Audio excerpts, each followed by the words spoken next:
संगवारी हो बाजार के भजिया समोसा और गुपचुप तो सबला मिठाथे और संग में एक झन मयारू रहीथे ना, तब बाजार घूमे के मजा अलग ही आथे। त ये मया के सुघर गीत लगावत हे और अपन मयारू ला संग में बलावत हे। एन के एन म्यूजिक प्रस्तुत करत है आबे त यहाँ रानी वो नेवरा के बाजार। ये मीठ मीठ गीत ला सजाए है दीपक निर्मलकर, संगीत दे है बब्बी भैया और ये गीत के निर्माण करे है छत्तीसगढ़ के नवा जोड़ी लक्ष्मी नरेश।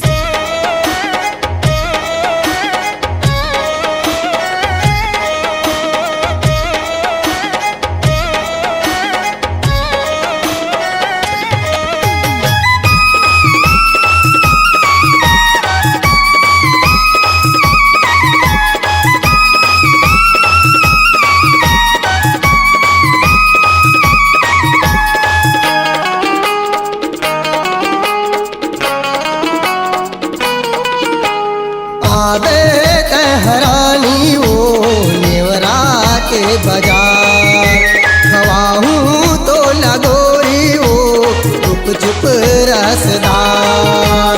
आबे कहरानी वो नेवरा के बाजार, खवाहूँ तो लगोरी वो चुप चुप रसदार।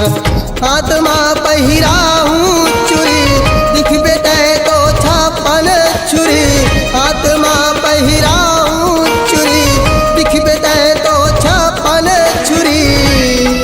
झन करबे रानी मुंदिया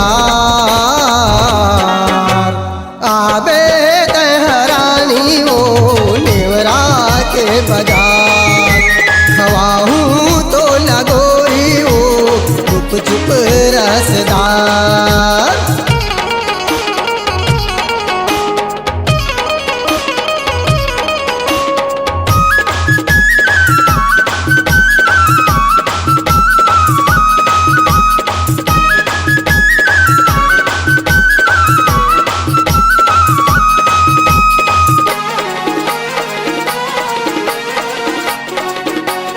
आजा आजा आजा आजा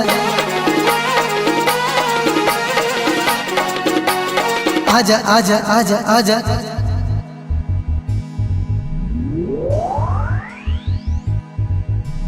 तेरी काटे लुगरा पहिरे रंग बिरंग के पोलखा, सपटूरा तो लाइन मारे दिखे तो यहाँ चोखा चोखा चोखा। तेरी काटे लुगरा पहिरे रंग बिरंग के पोलखा, सपटूरा तो लाइन मारे दिखे तो यहाँ चोखा। तेरी काटे लुगरा पहिरे रंग बिरंग के पोलखा, सब पूरा तो लाइन मारे दिखे तह चोखा।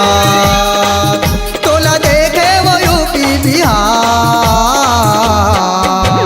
आबे कहरानी वो नेवरा के बाजार, खवाऊँ तो लगोरी वो चुप चुप रसदार।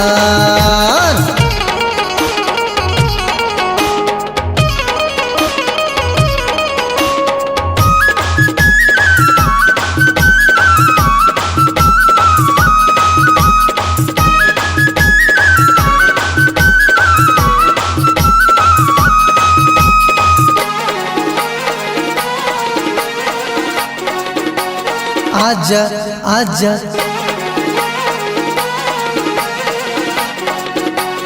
आजा आजा।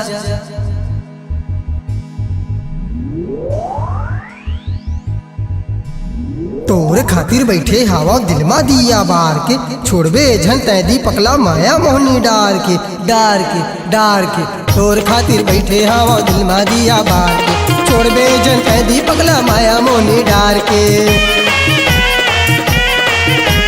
तोर खातिर बैठे हवा दिल मा दिया बार के, छोड़बे जन कैदी पगला माया मोनी डार के। तोला अपन बनाऊं यार आबे कहरानी वो नेवरा के बाजार, खवाऊँ तो लगोरी वो चुप चुप रसदार। हाथ में पहिराऊं चूड़ी दिखबे तो छापन छुरी, हाथ में पहिराऊं चूड़ी दिखबे तो छापन छुरी। झन करबे रानी मुंदिया आबे के बाजार खवाऊं तो लगोरी हो गुप चुप रसदार आगे तेहरानी हो नेवरा के बाजार खवाऊं तो लगोरी हो गुप चुप रसदार।